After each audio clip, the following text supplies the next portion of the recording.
को राजा हूँ, यहाँ हूँ, त्यहाँ हूँ भने ढाक ढक्कु उठेर बाघको बथानमा पुगेछ। आज सबके हम धन्यवाद अर्पण। बहुमतको प्रधानमन्त्री, सर्वसम्मतको प्रधानमन्त्री मैले सरकार चलाउन उपयुक्त भएन, ताजा जनादेशका लागि जनताका बीचमा जान्छु भनिसकेपछि अर्को विकल्प छ संसदमा फेरि हैन भने अनेक विकल्प छन्। त्यहाँ बहुमत मसँग छ, मसँग बहुमत हुँदाहुँदै 64% जसो बहुमत, झन्डै 2/3 बहुमत हुँदाहुँदै मैले म चलाउन संसद। अब यस संसदले देशका लागि प्रभावकारी काम गर्न सकेन, अर्को ताजा जनादेशको संसद चाहियो। सिङ्गो मधेसले भन्दैछ अब हामीलाई केपी ओलीले चाहिन्छ, देशको नेतृत्व सिङ्गो पहाडले भन्दैछ केपी ओलीले हो यो राष्ट्र निर्माण देश के विकास के लिए काम करे वाला हम से हमारे पार्टी से यी हन्डीबाट चलेकाहरूका बिकाउ बोलीहरू अरू के साथीहरू भन्दै थिए माइती घर मण्डलमा हामी यहाँ छौँ भनेर देखेर केन्द्रीय कमिटीको बैठकमा नआएर माइती घर मण्डलमा हामी यहाँ छौँ भनेर। और खास तौर से आज के मिथिला और भोजपुरा से आए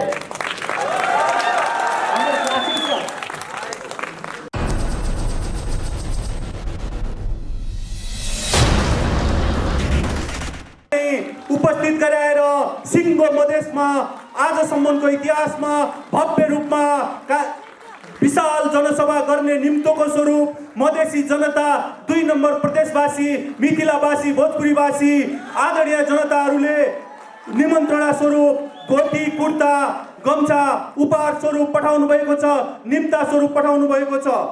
मैले अघि जोड्दै थिएँ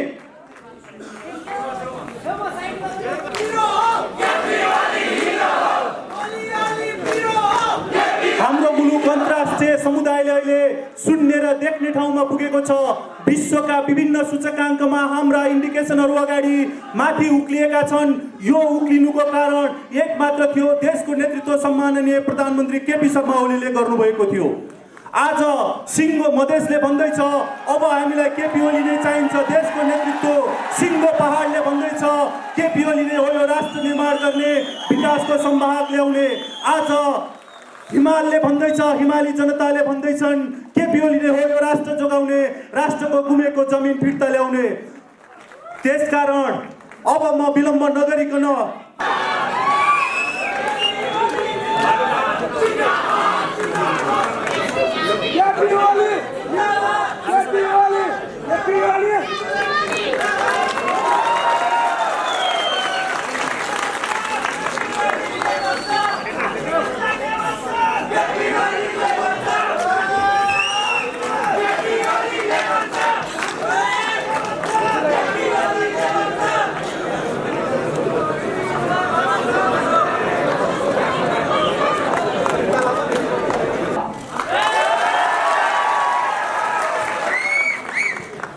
इस कार्यक्रम का अध्यक्ष महोदय, मंचवासीन, महानगर का पूर्व महामेयर केशव स्थापित जी,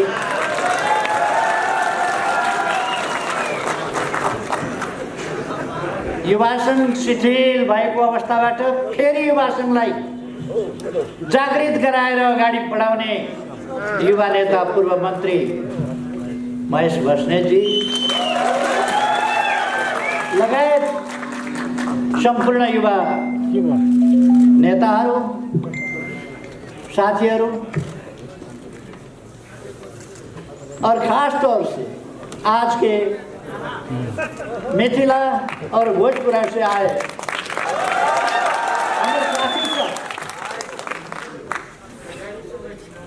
जेकर धोती कुर्ता रैली का आयोजन में बहुत महत्वपूर्ण भूमिका है।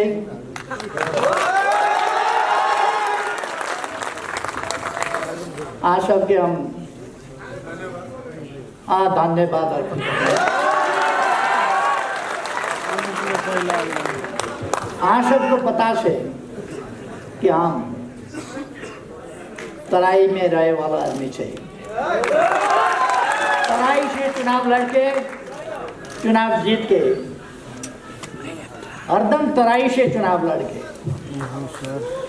अखिन तक संपूर्ण चुनाव हम लड़ाई तराई से मधेश से। आ सबके लेल तराई के मधेश के लेल मधेश के जनता के लेल मधेश के विकास के लेल काम करे वाला हम छी, हमार पार्टी छी।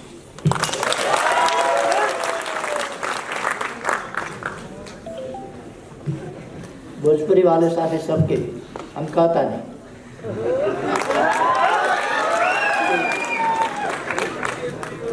मधेश के विकास के और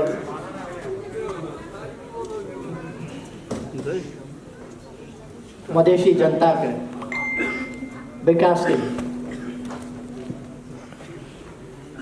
हमें काम करे के बाद आप सबको बहुत सारा धन्यवाद। साथीहरू,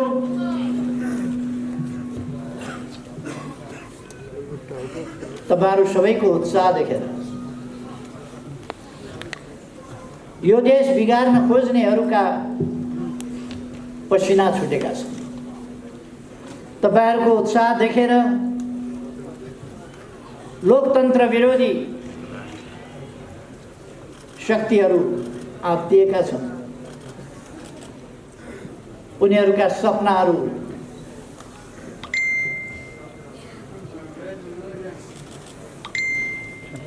असफल भएका छन्, खेर गएका छन्। उनीहरू आज आत्तिएका छन् तपाईहरुको यो उत्साह देखेर। आज तपाईहरुको उत्साह देखेर देशभक्त शक्तिहरू, लोकतान्त्रिक शक्तिहरू, संघीय लोकतान्त्रिक गणतन्त्रका पक्षधर शक्तिहरू यस देशलाई लोकतन्त्रको बाटोमा दृढताका साथ अगाडि बढाउनु पर्छ, लोकतन्त्रबाट तलमाथि जान दिन हुँदैन भन्ने शक्तिहरू आश्वस्त भएका छन्, विश्वस्त भएका छन् र उनीहरूमा अझ बढी हौसला पलाएको छ। विभिन्न षड्यन्त्र गर्ने षड्यन्त्रकारी शक्तिहरू तिल मिलाएका छन्। म तपाईहरुलाई धन्यवाद भन्न चाहन्छु। तपाईहरुको यस उत्साहले देशलाई बिगार्न खोज्ने शक्तिहरू, राष्ट्रियतालाई कमजोर पार्न खोज्ने तत्त्वहरू अथवा लोकतन्त्रलाई कमजोर पार्न खोज्ने शक्तिहरू तिनीहरू तिल मिलाएका छन्, आत्तिएका छन्। त्यसै कारण जे पाए त्यही बोलेर हिँडिरहेका छन्। तपाईहरुलाई आश्चर्य लाग्छ होला नै, लाग्नै पर्छ। देशलाई लोकतान्त्रिक बाटोबाट हर्स ट्रेडिङ भन्छ नि, किनबेचको बाटोमा, सम्झौता र अनेक फोहोरी खेलको बाटोमा लान खोज्ने, अस्थिरताको बाटोमा लान खोज्ने, संविधान कार्यान्वयन हुन नदिने, विकासको गति अगाडि बढ्न नदिने, लोकतान्त्रिक संस्थाहरूलाई निकम्मा बनाउने, लोकतान्त्रिक प्रणालीलाई सुचारू ढङ्गले चल्न नदिने त्यस्ता शक्तिहरूका प्रयास, प्रदेश सभा विघटन र नयाँ निर्वाचनको घोषणाबाट त्यस्ता शक्तिहरूका सपनाहरू चकनाचुर भएका छन्। त्यसकारण उनीहरू आत्तिएका छन्। अहिले एउटा स्याल हो, यहाँ तपाईहरुले सुनिरहनु भएको होला, संसद विघटन गरेर देश सङ्कटमा पर्यो भन्ने, संसदको निर्वाचन हुन लागेर देश सङ्कटमा पर्यो भन्ने। अनि हामीले संसदीय निर्वाचन नगर्ने हो र कहिले? संसदको निर्वाचन घोषणा हुँदा, संसदको निर्वाचन हुन लाग्दा देश सङ्कटमा पर्छ। संसदको निर्वाचन हुन लाग्दा संविधान सङ्कटमा पर्छ। सङ्कट केही स्वार्थी तत्त्वहरूका स्वार्थमा पर्छ। देशलाई लोकतन्त्र आफ्नो अभ्यासको बाटोमा अगाडि बढ्छ। संविधान कार्यान्वयनको बाटोमा अगाडि बढ्छ, तर संविधान कार्यान्वयन हुन नदिने, संवैधानिक निकायहरूलाई अगाडि जान नदिने, तिनलाई क्रियाशील हुन नदिने यस्ता प्रयासहरू कति भए तपाईँहरूले देख्नु।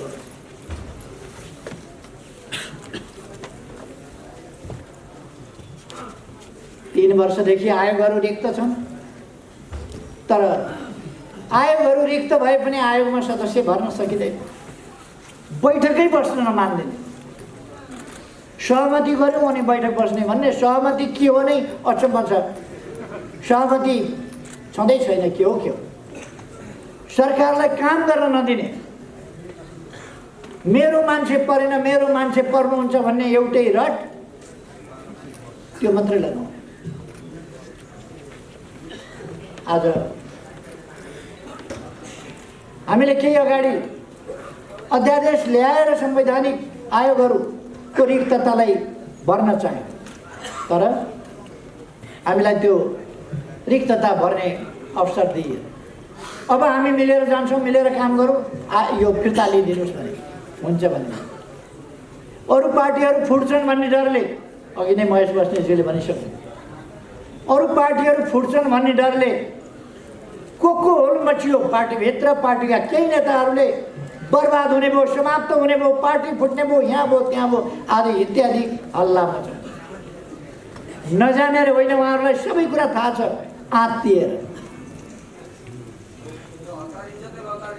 आत्तिएर उनीहरू त्यस बिन्दुमा पुगे। मैले फेरि एकपल्ट उनीहरूलाई विश्वास गरेर अध्यादेशहरू फिर्ता लिए, फेरि हुन दिएनन् काम। यसपल्ट अध्यादेश जारी गरेर संवैधानिक आयोगहरूमा केही पदहरू, रिक्त पदहरू पुरा गर्ने काम गरे। सरकारलाई काम गर्न भरसक नदिने, मैले त काम गरेको, यिनीहरूले खुट्टा समाउँदा समाउँदै अल्झाउँदै पाइरो सार्न नदिँदै बलजफ्ती अगाडि बढेर अहिलेसम्म जति काम भएको छ त्यो काम यिनीहरूको सहमतिमा होइन, असहमतिमा एक्लै अगाडि बढ्यो, एक्लै सरकार चलायो। तपाईँहरूले सुन्नुभयो होला, गर्दै नदिएपछि चलाउनु परेन, एक्लै चलाएको। केलेर अगाडि बढ्यो भने बढ्दै नदिने त अनि बढ्नु परेन, केलेर अगाडि कामै गर्न नदिने, केही पनि कानुन बनाउन नदिने, कानुन लगेर संसदमा राखो, पेसै हुँदैन। 3 वर्षदेखि कानुनहरू पेस नभएर बस्ने अत्यन्त विचित्रको स्थिति, कामै गर्न नदिने।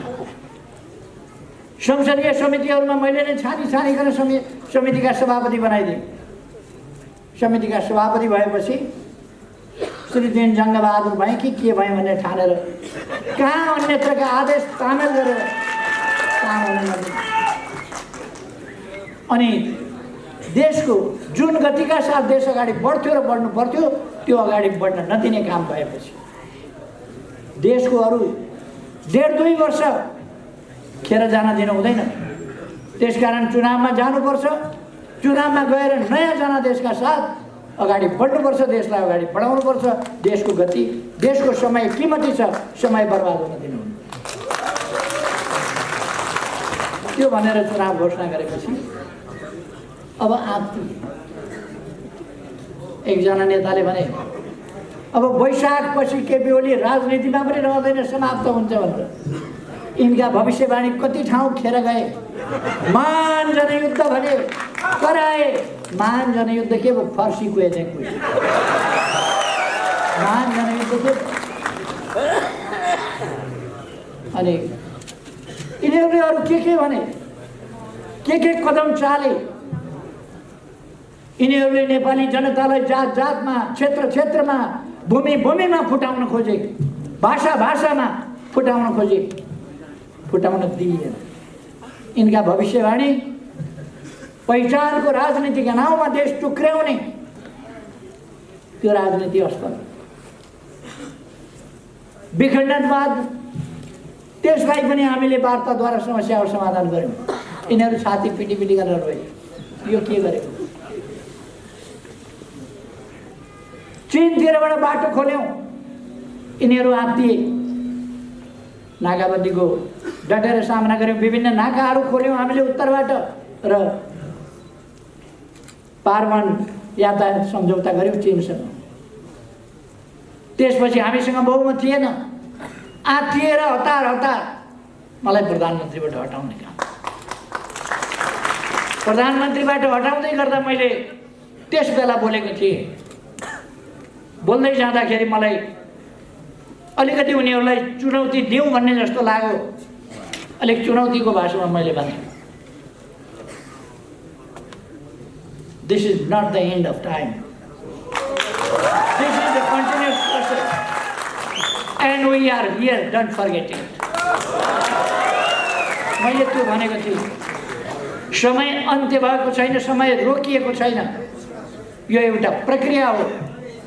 हामी यहीँ छौँ भन्ने कुरा याद राख। मैले चुनौती दिएको थिएँ, हामी यही छौँ। मैले त्यस सन्दर्भमा भनेको थिएँ।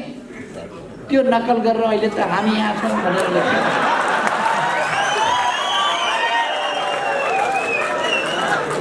अब म उनीहरूलाई भन्न चाहन्छु, त्यहीँ बस्दै गर भाइ, त्यहीँ बस्दै गर,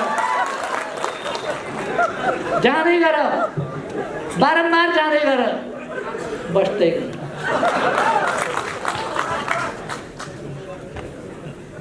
हामी यहाँ छौँ भन्ने कुरा कुन सन्दर्भमा मैले भनेको थिएँ, कुन सन्दर्भमा नक्कल गरेको। अब अहिले प्रधानमन्त्रीले चालेको कदम संसद विघटन असंवैधानिक भयो भनेर हल्ला चलाइराखेको छ। एकपल्ट अदालतमा जागिर खाएको भरमा केही मान्छे पोरपरार जागिर खाएको थियो कि अहिले पनि जागिरमै छन् भन्ने बिर्सिएर यस्तो हुन्छ र उस्तो हुन्छ भनेर बोल्न थालेको छ। म उहाँहरूलाई भन्न चाहन्छु, उहाँहरू जस्तो सर्वोच्च अदालतका सर्वोच्च ठाउँमा पुगिसकेका बसिसकेका मान्छेहरूले सर्वोच्च अदालतलाई गलत ढङ्गले प्रभावित गर्ने, गुमराहमा पार्ने, अल्मल्याउने अथवा धम्काउने खालका कुनै पनि क्रियाकलाप उहाँहरूलाई गर्न सुहाउँदैन। उहाँहरूले बन्द गर्नु। स्वतन्त्र न्यायालयलाई, लोकतन्त्रमा कदर गर्न सिक्नुपर्छ।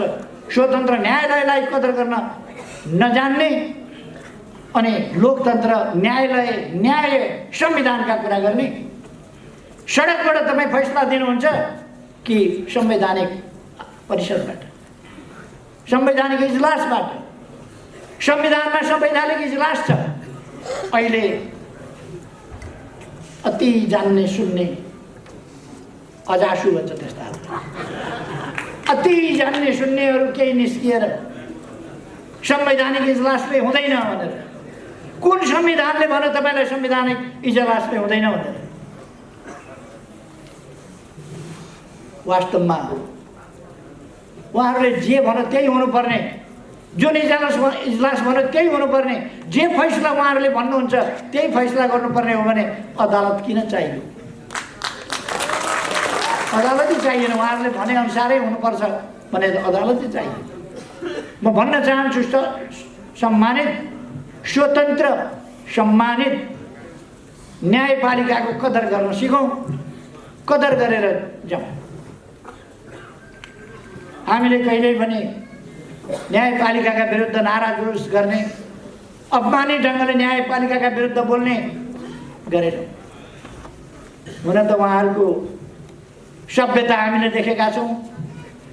राष्ट्रपतिका विरुद्ध मनपरी छारष्ट सभ्य समाजमा त्यस्तो बोलिँदैन। रक्सी भट्टीमा पनि त्यस्तो बोल्या सुनेको छैन। रक्सी भट्टीका बाटाका अगाडिबाट हिँड्दाखेरि पनि रक्सी भट्टीमा कराउँछन्, अलिक बेठिक शब्दहरू बोल्छन्, तर यति बेठिक प्रचण्ड माधवहरूको जुलुसमा बोलिने शब्दहरू कसैले पनि बोल्दैन। सम्मानित संस्थाहरूका विरुद्ध उहाँहरूको सभ्यताको स्तर त त्यो छ। राष्ट्रको प्रमुख संस्था, गणतन्त्रको प्रतीक संस्था, सर्वोच्च राष्ट्रको संस्था र सम्मान र गरिमा जहाँ राष्ट्रको छ, त्यस संस्थामाथि हिलो छ्याप्न लाज नमान्ने, त्यसका निम्ति माफी नमाग्ने, त्यसका निम्ति शरम नमान्ने अचम्मको संस्कृति उहाँहरूको छ। अदालतका विरुद्ध एकजना वकिलले लेखेछ, कत्रो बिरालोले त म्याउ म्याउ गर्न सुहाउँछ, सिंह भएर गर्जिन सुहाउँछ। एउटा वकिलले सिंह भएर गर्जिएर वर्तमान सम्झिएर भविष्य सम्झिएर फैसला गर्नु भनेर न्यायाधीशलाई अर्थ्यो उपदेश दियो। धम्काएर वर्तमान पनि सम्झिनु अरे, भविष्य पनि सम्झिनु अरे, अनि मात्रै फैसला गर्नु अरे। के गर्छन् तिनले? न्यायालयको भविष्य, न्यायाधीशहरूको भविष्य के गर्छन् तिनले? भन्न खोजिया के? धम्काउन खोजिया के? यस्ताले लोकतन्त्रका कुरा गर्ने, जनताका बीचमा जाने कुरो लोकतन्त्र विरोधी भयो। जनताका विरुद्ध, जनताका बीचमा जाने कुरो लोकतन्त्र विरोधी हुँदैन, जनताका विरुद्ध जाने कुरो लोकतन्त्र विरोधी हो। त्यसकारण हामी जनताका बीचमा जाने कुरो गरेका छौँ, ताजा जनादेशका लागि जाने कुरा गरेका छौँ, संविधानको कार्यान्वयन गर्ने, लोकतन्त्रलाई अभ्यासमा लाने त्यही काम हामीले गरेका छौँ, त्यही कुरो गरेका छौँ। म साथीहरूलाई भन्न चाहन्छु, यी केही दर्जन मान्छेहरूका यी हन्डीबाट चलेकाहरूका बिकाउ बोलीहरू अरू के? यी बिकाउ बोलीबाट न्याय प्रभावित हुन्छ भन्ने तपाईँहरू नठान्नुहोस्, सत्य प्रभावित हुन्छ भन्ने पनि नठान्नुहोस्। अब प्रतिनिधि सभा पुनर्स्थापना मैले धेरै ठाउँमा भनेको छु, बहुमतको प्रधानमन्त्री, सर्वसम्मतको प्रधानमन्त्री मैले सरकार चलाउन उपयुक्त भएन, ताजा जनादेशका लागि जनताका बीचमा जान्छु भनिसकेपछि अर्को विकल्प छ संसदमा। फेरि अर्को विकल्पै छैन भने पुनर्स्थापना गरेर के गर्ने? पुनर्स्थापना कसरी हुन्छ? विकल्पै छैन। बहुमत कसैको छैन भने अनेक विकल्प छन्। त्यहाँ बहुमत मसँग छ, मसँग बहुमत हुँदाहुँदै 64% जसो बहुमत, झन्डै 2/3 बहुमत हुँदाहुँदै म चलाउन संसद। अब यस संसदले देशका लागि प्रभावकारी काम गर्न सकेन, अर्को ताजा जनादेशको संसद चाहियो। अब नयाँ पङ्क्ति चाहियो, नयाँ पिँढी चाहियो। सुकेका रुखले फल दिन्छ भनेर, सुकेका रुखमा फुल लाग्छ भनेर पालिराखेर हुन्छ 1.5 वर्ष 2 वर्ष? यी सुकेका हाँगाहरू सुकेका रुख। त्यसकारण अर्को विवरण ताजा, तसर्थ कुहेका फललाई त्यही रुखमै टाँस्न खोजेर हुन्छ, डालामा हाँगामा टाँस्न खोजेर हुन्छ, त्यो झर्छ, अर्को फल आउँछ। चुनाव हुन्छ, चुनाव वैशाख 17 गते, 78 साल वैशाख 17 गते र 78 साल वैशाख 27 गते हुन्छ। वैशाख 17 गते शुक्रबार, वैशाख 27 गते सोमबार नै चुनाव हुन्छ। त्यसकारण यसमा कोही पनि साथीहरू, दाजुभाइ दिदीबहिनीहरू, देशवासीहरू कोही पनि भ्रममा अन्यलमा पर्न जरुरी छैन। अर्कोतिर केपी ओलीले चुनाव गराउँदैन, तानाशाही लागू गर्छ भनेर हल्ला चलाइरहेको छ। केपी ओली जेल खटेर अनेकपल्ट मर्दै बाँच्दै गरेर फर्किएर आएको लोकतन्त्र मास्नका लागि होइन, लोकतन्त्रको रक्षा गर्नका लागि हो, लोकतन्त्रलाई अगाडि बढाउँछ। त्यसकारण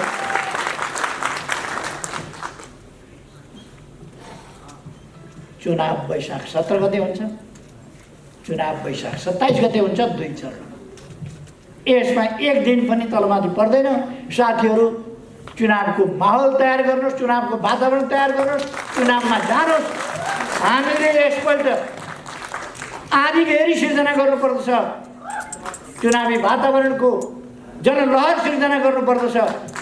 यस आँधीबेहरी, यस लहरले यस्ता सडल गडल तत्त्वहरूलाई किनारामा फाल्दिन्छ।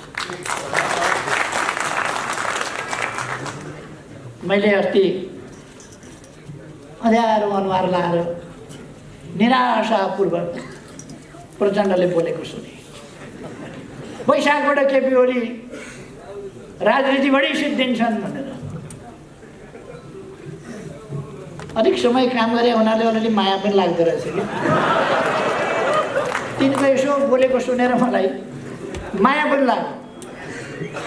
न हिजो उनलाई जनयुद्ध भनेर सञ्चालन गर्दा साथ दिने हिजोका कार्यकर्ता, हिजो जनयुद्ध लडेका कार्यकर्ता, हिजो उहाँलाई साथ दिएका कोही उहाँसँग छ। अब सिद्धि नारायण काजी कुनै जनयुद्ध लडेका मान्छे हो र? यताको गोटी उता सारो, उताको गोटी यता सारो भने टप्लक पार। आज को छन् त उहाँसँग? माधव नेपालजी मदन भण्डारीको निधन भएको हुनाले महासचिव भए, मैले छोडिदिए हुनाले अध्यक्ष भए, चुनाव लडेपछि अन्त कतै रिमोटबाट फिटिफिटी पारेर च्यानल लगाइदिएर प्रधानमन्त्री भए। कहिले चुनाव लडेका बेला देखिहाल्नु तपाईँहरूले 9 महाधिवेशन म त साँच्चै स्ट्रेचरमा थिएँ। उहाँ भन्दै हिँड्नुभएको थियो, यही ठाउँबाट पनि भन्नुभयो 2-4 दिनमा मर्नलाई के भोट हाल्छु भन्नु। मान्छे मर्न पनि सक्छ, जति बेर पनि मान्छे मर्न सक्छ, तर कस्तो चिताउन सकिया होला, कस्तो बोल्न सकिया होला। मैले धेरैपल्ट अपरेसन गरेको छु। जतिपल्ट म अपरेसन गर्न जान्छु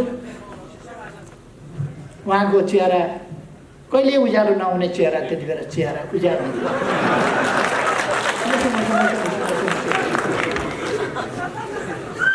तन्दुरुस्त भएर फर्कियो भनेपछि फेरि झ्याप्प गर्दैन।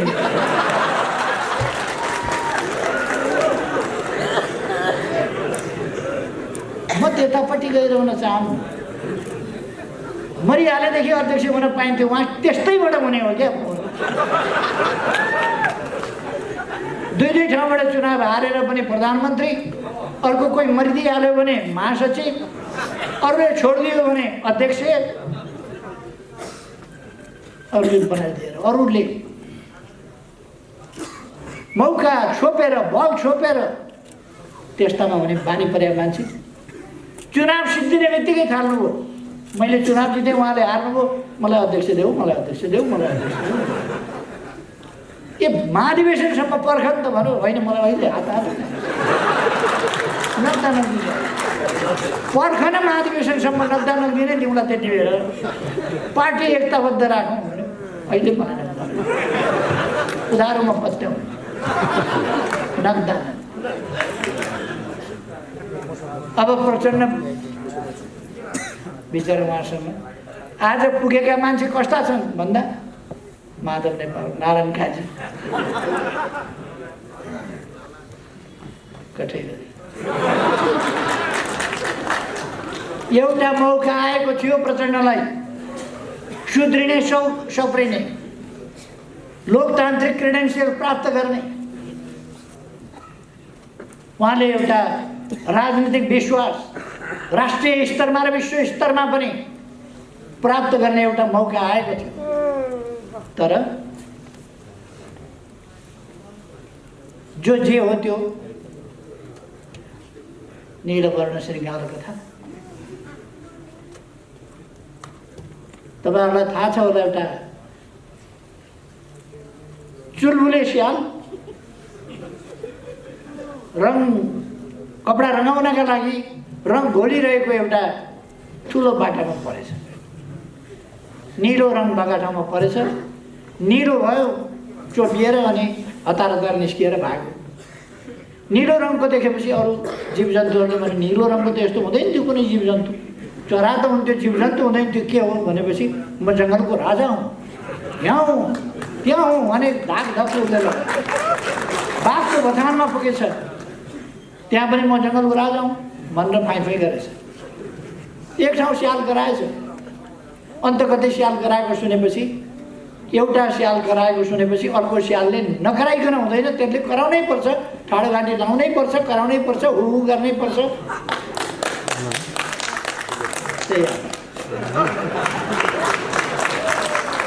नबोलिन्जेल ठिकै थियो, फेरि बोलेपछि हु गरेपछि चिनिहाल्यो। आनी बानी छोड्दैन। जे होस्, यो विघटनको कुनै व्यवस्था संविधानमा छैन भन्नेहरू मैले उल्लेख गरिदिएको छु। त्यहाँ पनि संविधानको धारा 76 को उपधारा 7 मा प्रधानमन्त्रीको सिफारिसमा राष्ट्रपतिले प्रतिनिधि सभा विघटन गरी प्रतिनिधि सभाको नयाँ निर्वाचनका लागि मिति तोक्नेछ भन्ने व्यवस्था छ। त्यहाँनिर चाहिँ तपाईँहरूको आँखा किन पुग्दैन? प्रधानमन्त्रीले संसद विघटन गर्न हुन्न भन्ने संविधानमा कहीँ लेखेको छैन। विघटनको सिफारिस गर्न पाउँदैन भन्ने कहीँ लेखेको छैन। प्रधानमन्त्रीको सिफारिसमा राष्ट्रपतिले विघटन गर्छ चाहिँ लेखेको छ। त्यो चाहिँ लेखेको छ। अरू विकल्प हुँदाहुँदै भन्छन्। विकल्प कहाँ छ? 64% मौसा छ, 36% को विकल्प हुन्छ, 51% चाहिन्छ सरकार बनाउन। अनि कमसेकम 138 जना भएपछि मात्रै सरकार बन्छ। 174 जना मसँग छ। 275 मा 174 जना मसँग भएपछि 138 फेरि कहाँबाट बाँकी रहन्छ? बाँकी नै रहँदैन भने विकल्प कहाँ छ? विकल्प छैन। जबरजस्ती नै गर्ने हो भने त के भयो? अब सत्ता छोड्नभन्दा अगाडि संसदमा पसेर तोडफोड गरेको, गोली हानेको पनि देखियो। जबरजस्ती नै गर्दाखेरि त के भयो? तर जबरजस्ती चल्दैन लोकतन्त्र, संविधान कानुन अनुसार।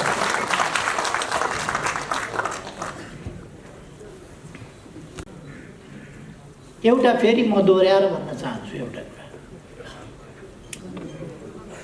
यो निर्वाचन आयोगलाई म त सुनेर छक्क परेँ। केन्द्रीय कमिटीको बैठक बोलाइयो, केही मान्छेहरू आएनन्। किन आएनन्? सोधी खोजी गर्नु पर्ला। कहिले कहिले कोही कोही आउन भ्याउँदैन, कोही कोही आउन सक्दैन। आज यहाँ पनि आउँछु भनेका कोही साथीहरू आउन नसक्नु भएको होला। त्यता पनि कतिपय आउँछु भनेका साथीहरू अरू काम विशेषले आउन नसक्नु भएको होला। त्यस्तो हुनसक्छ। मैले पनि त्यस्तै सोचेँ, साथीहरू आएनन् किन आएनन् भनेको एकैचोटि कहाँ गए साथीहरू भन्दै थिएँ। माइती घर मण्डलमा हामी यहाँ छौँ भनेर देखेँ। केन्द्रीय कमिटीको बैठकमा नआएर माइती घर मण्डलमा हामी यहाँ छौँ भनेर। त्यसपछि उनीहरूले सूर्य चिन्ह, पार्टीको नाम, झन्डा, लोगो छ, कसैलाई नदिनु होला, हामीलाई दिनु होला, हामी मात्रै आधिकारिक हौँ अरू होइन, हामीलाई दिनु होला भनेर पत्र पठाउनु भएछ। कुन हैसियतमा उहाँहरूले पत्र पठाउनु भयो? उहाँहरूले भन्नुभएछ केपीओलीलाई कारवाही गर्नु भन्नु।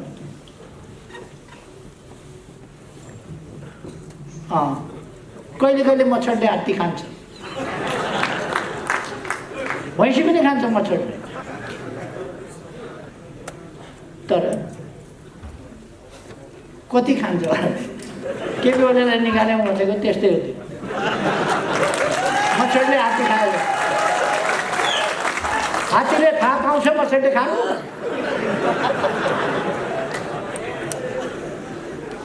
मच्छरले छाला पनि छेड्न पाउँदैन, बिचरा खाए हुन्छ। अनि उहाँहरू केपीओलीलाई निष्कासन गऱ्यौँ भनेर धाक लगाएर बस्नुभएको छ। म उहाँहरूलाई सोध्न चाहन्छु, कहाँबाट निष्कासन गर्यो? माइतीघर मण्डलबाट? कहाँबाट निष्कासन? चिन्ह हाम्रो हो भनेर, चिन्ह पाऊँ भनेर भन्न जान, निर्वाचन आयोगमा जान प्रचण्डलाई लाज हुनु पर्दैन? 74 साल आश्विन 14 गते टिकाको दिन प्रचण्डले र मैले अब दुवै पार्टी सूर्य चिन्हमा लड्ने भनेर सम्झौता गरेका थियौँ। 16 गते बेलुका उहाँले त्यो सम्झौता तोड्नुभयो। नलड्ने भनेर, लड्न सक्दिनँ भनेर सम्झौता अझै जीवित छ। अहिले सूर्य चिन्ह मेरै हो भनेर जान लाज हुँदैन? प्रचण्ड सूर्य चिन्हमा लडेका छन् कहिले चुनाव?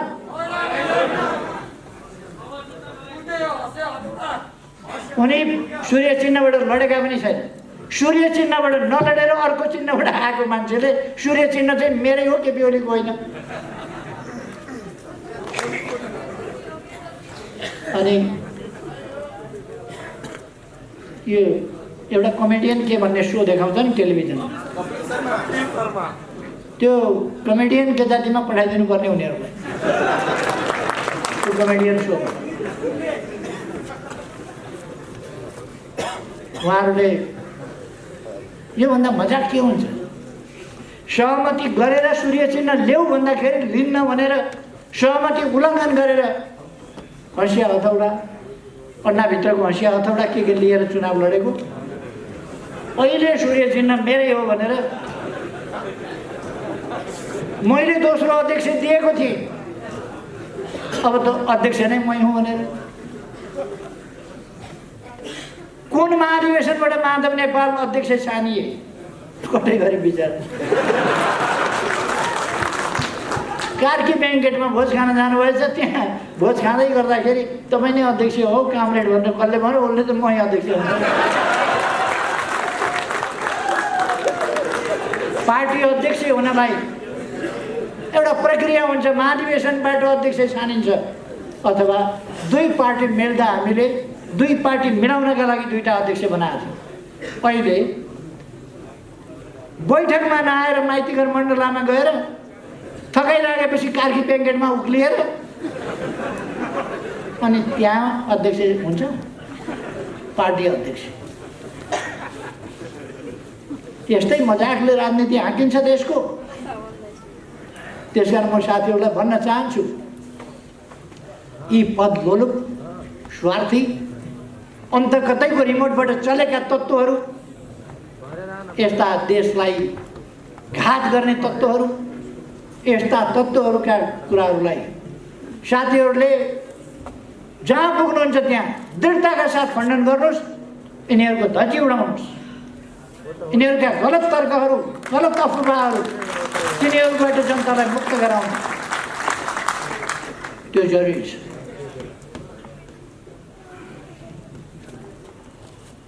हामी उहिले जित्थ्यौँ, हामी गीत गाउँथ्यौँ एउटा, हामी जित्नेछौँ एक दिन भन्नु। पोहोर मैले भने हामीले जितेका छौँ भनेर।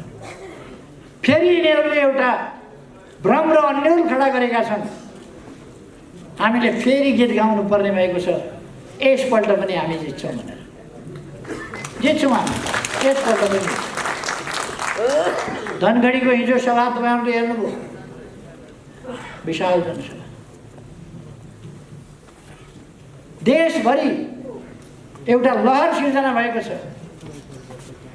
अलिक पछाडि यिनीहरू पूर्वमा हात राखेर रुन्छन्,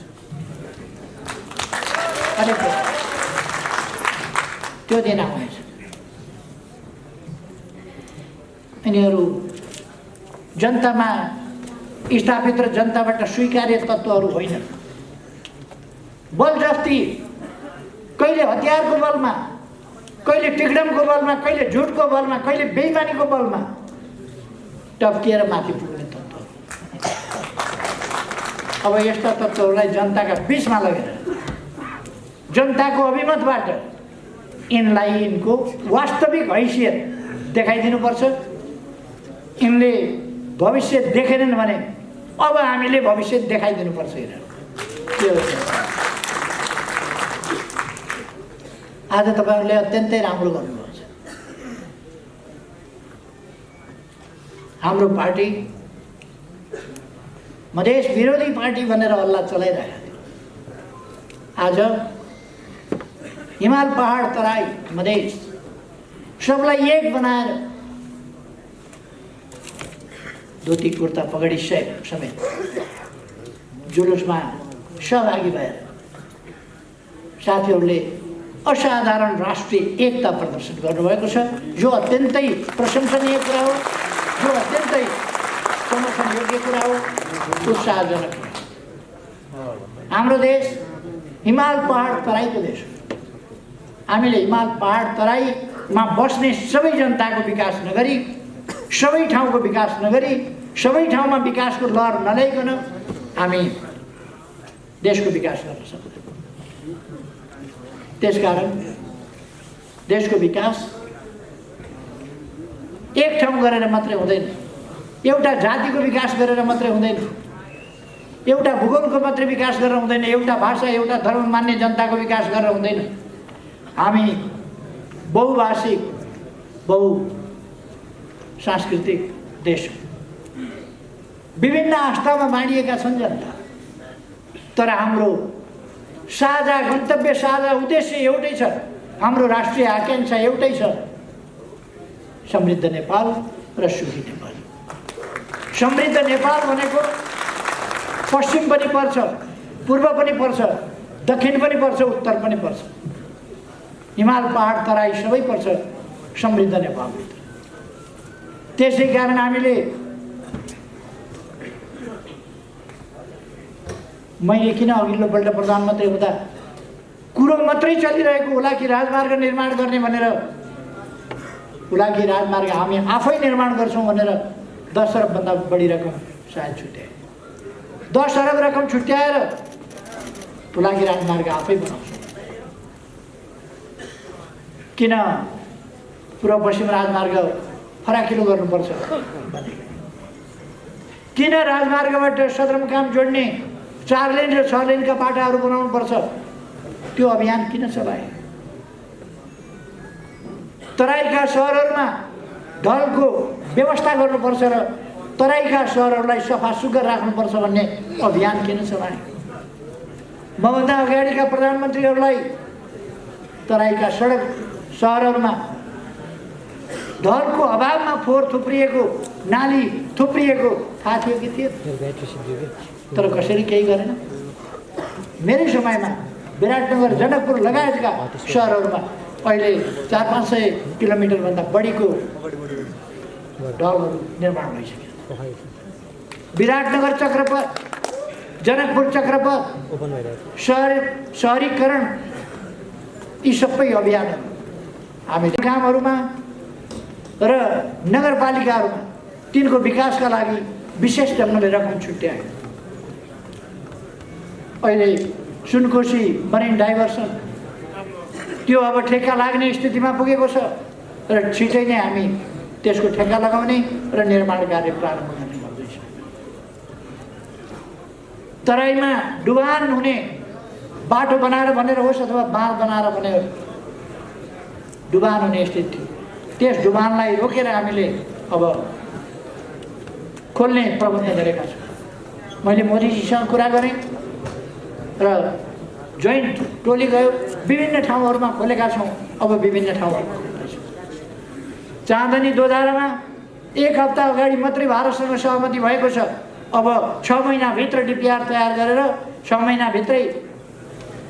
महिनामा हेडवर्क सुरु गर्ने र त्यहाँबाट चाँदनी दोधाराको सिँचाइ गर्ने। चाँदनी दोधारामा त्यस्तै गरेर आइसिपी निर्माण गर्ने, सुखा बन्दरगाह। औद्योगिक क्षेत्रहरू विभिन्न तराईमा तोकिएका छन्। रोजगारीका अवसरहरू सिर्जना गर्ने नयाँ कार्यक्रमहरू ल्याइएको छ। कृषिको आधुनिकीकरणका कार्यक्रमहरू ल्याइएको छ। सबभन्दा बढी कृषि कहाँ हुन्छ? तराईमा। कृषिको आधुनिकीकरणको कार्यक्रम, सिँचाइका कार्यक्रम, सतह सिँचाइ र डिप बोरिङ जस्ता विभिन्न कार्यक्रमहरू यी सञ्चालन गरिएको छ। तराईलाई ध्यानमा राखेर चुरे संरक्षण, वातावरणलाई ध्यानमा राखेर चुरे संरक्षण अभियानको रूपमा चलाइएको छ। तराईमा मधेसमा मेडिकल कलेजहरू, क्याम्पसहरू, विश्वविद्यालयहरू, सभा हलहरू विभिन्न बनाएका छौँ। निजगढ अन्तर्राष्ट्रिय विमानस्थल बन्दैछ, यता लुम्बिनीमा गौतम बुद्ध अन्तर्राष्ट्रिय विमानस्थल लगभग टुङ्गिने स्थितिमा पुगेको छ। पोखरामा अर्को विमानस्थल हामी बनाउँदैछौँ। धनगढी, जनकपुर लगायत भैरवा, चितवन, सिमरा अनेक विमानस्थलहरूलाई राति समेत उड्न मिल्ने गरी स्तरोन्नति गरिएको छ। ती कुराहरू साथीहरूलाई थाहा छ तराईका लागि के काम भएका छन्। त्यसकारण तराईमा केही पनि नगर्ने हुन नदिने अनि तराईको मसिया भएर मधेसी जनताका कुरा सुनिएन, मधेसी जनताका माग सुनिएन भन्ने के माग हो उहाँहरूले कहिल्यै बोल्नुभएको छ उच्चारण? मधेस मधेस भनेर मात्रै मधेसमा धान फल्छ, सिँचाइ गर्नु पर्दैन। मधेस मधेस भनेर शिक्षा बढ्छ, केटाकेटी पढाउनु पर्दैन। मधेस मधेस भनेर मात्रै मान्छे निरोगी हुन्छ, त्यहाँ अस्पताल खोल्नु परेन। तपाईँहरूलाई थाहा छ, एकै दिनमा 309वटा अस्पताल हामीले अस्ति शिलान्यास गऱ्यौँ। एकै दिनमा 309वटा अस्पताल, 396वटा अस्पताल निर्माण गर्ने हामीले योजना गरेका थियौँ, शिलान्यास गर्ने योजना गरेका थियौँ। तर त्यस दिन भ्याइएन, अरू दिन पनि 309वटा अस्पताल त एकै दिन शिलान्यास भए देशभरि। तसर्थ म साथीहरूलाई भन्न चाहन्छु, तराईमा सन्देश लिएर जानुहोस्। तराईको विकासका लागि अहिलेको सरकार अत्यन्तै दत्तचित्त छ। अहिलेको सरकार तराईको विकासका लागि, तराईको जनताको विकासका लागि, तराईको जनताको खुशहालीका लागि काम गर्छ। 12 वर्षमा चक्रवातले गर्दाखेरि 869 घरहरू ध्वस्त भए। फुसका घरहरू भत्किएका थिए आम रूपमा, तर केही महिनाभित्र हामीले 869 घरहरू निर्माण गरेर जनतालाई हस्तान्तरण गरेर बसोबास गराएको यो साथीहरूलाई थाहा छैन। त्यसकारण यो तराईका जनतालाई हेरेन भन्ने कुरा होइन। नदी नियन्त्रणका सम्बन्धमा, अरू कामहरूको सम्बन्धमा, तराईको सम्बन्धमा विशेष योजनाका साथ सरकार